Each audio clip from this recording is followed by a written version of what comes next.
If you are taking the newly redesigned ILTS elementary education exam, I need you to listen up.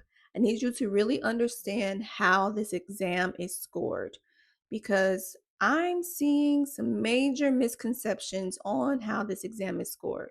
Specifically, what you need to know is that if you meet the minimum requirement on every testlet, that does not necessarily mean you will pass the test. So recently, Pearson released some additional information on how the elementary exam is scored.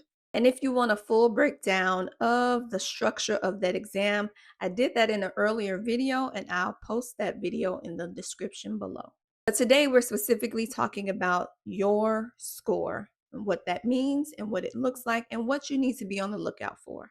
So as a reminder, the newly redesigned ILTS exam, formerly the ILTS 305, now the ILTS 702, this new exam structure consists of 6 testlets.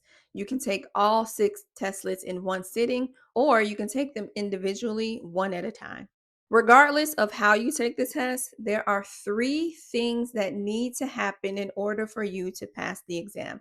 These are directly from the Pearson website, so let's take a look at that exact language. The first thing that needs to happen is that you have to take all 6 testlets. That is correct. You must take all 6. The second thing that needs to happen is that you must meet the minimum requirement on each testlet. Now, it's a little bit vague on what minimum requirement means, but if you scroll their website, you'll find a definition of minimum requirements. And it simply says that you have to demonstrate some knowledge in each of those content areas. What some means, again, very vague, but that is the language that Pearson has released. The last thing that needs to happen is that your testlet results together must meet a minimum score of 240. So that 240 score has not gone away.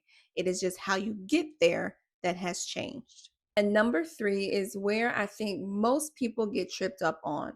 The minimum score is just that, a minimum score. You still need enough qualifying points to equal 240 in order to pass the overall content exam.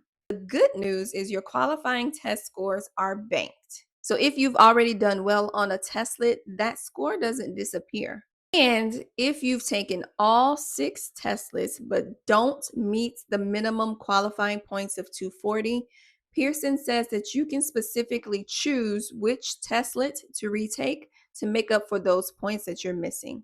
So let me show you what this looks like. This sample score report is on the Pearson website.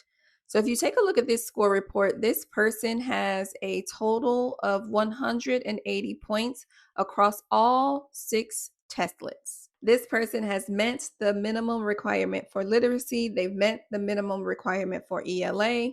They have not met the minimum requirement for math. They've met the minimum requirement for social studies as well as art, physical education, and health. And if you take a look, the science testlet has not been taken yet. So overall, this person has met the minimum requirements for 4 of the testlets. They did not meet it for math, and they still need to take the science testlet. But here is the important part. They are sitting at 180 qualifying points.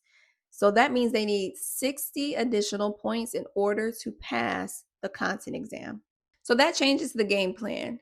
The question isn't what score do you need to get on math and science in order to pass? The question is where are the opportunities for you to earn those additional points in order to pass? This is why I tell repeat test takers, stop looking at your score report as pass fail. There's no such thing as pass fail on the ILTS exam.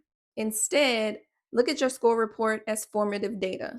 Look at the minimum requirements, your current qualifying points, performance by objective, and your best testlet scores. If you're looking at your score report and you don't know what any of this means and you don't know what to do next, download my free score decoder.